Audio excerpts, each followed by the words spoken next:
si ce n'est pas le premier ministre? Est-ce qu'il y a un des candidats de la chefferie qui peut nous confirmer que personne de ces travailleuses vont quitter le Québec? Je m'engage à ce que le gouvernement sélectionne ces personnes, ces travailleurs et travailleuses essentiels qui travaillent dans le réseau de la santé d'ici la fin de l'année 2026. Voici qui devrait rassurer les gens. Alors, ici, on vient d'entendre le ministre. Il ne l'avait pas dit comme ça jusqu'à maintenant.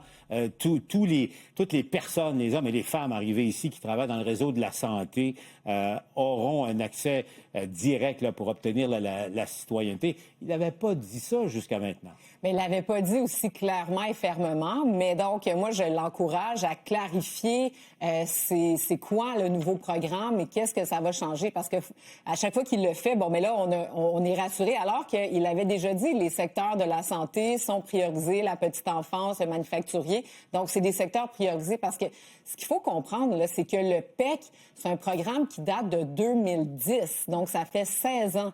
À cette époque-là, on parlait pas des seuils et des taux d'immigration comme on a aujourd'hui. Là, on était vraiment dans des petits chiffres. Et c'est un programme qui te donne la citoyenneté quasi assurée. C'est pas de citoyenneté, c'est la résidence. La résidence qui va éviter, qui te la donne.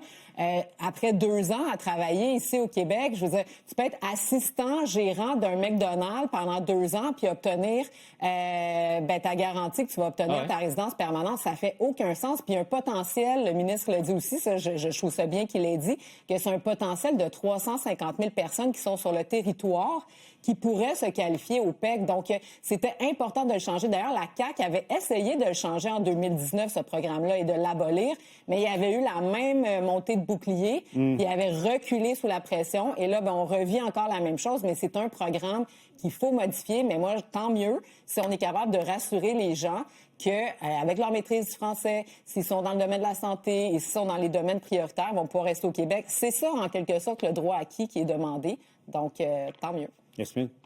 Le PEC a déjà été réformé. Il a été réformé sous Fréchette. Il y a eu un plafond sur auberge et aujourd'hui, on l'a aboli. Donc, il y a eu des changements faits au programme de l'expérience québécoise. Qu'on parle d'un assistant gérant du McDo, par exemple, il y a aussi le Québec qui est parti chercher ces employés-là.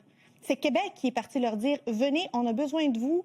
Et si vous venez, vous remplissez les critères, vous parlez français, vous travaillez pendant 2 ans, vous allez être capable de déposer votre demande pour avoir un CSQ rapidement, l'entrée express. » C'est Québec qui a donné ce deal-là, qui a mis ça sur la table. C'est pas les employés temporaires.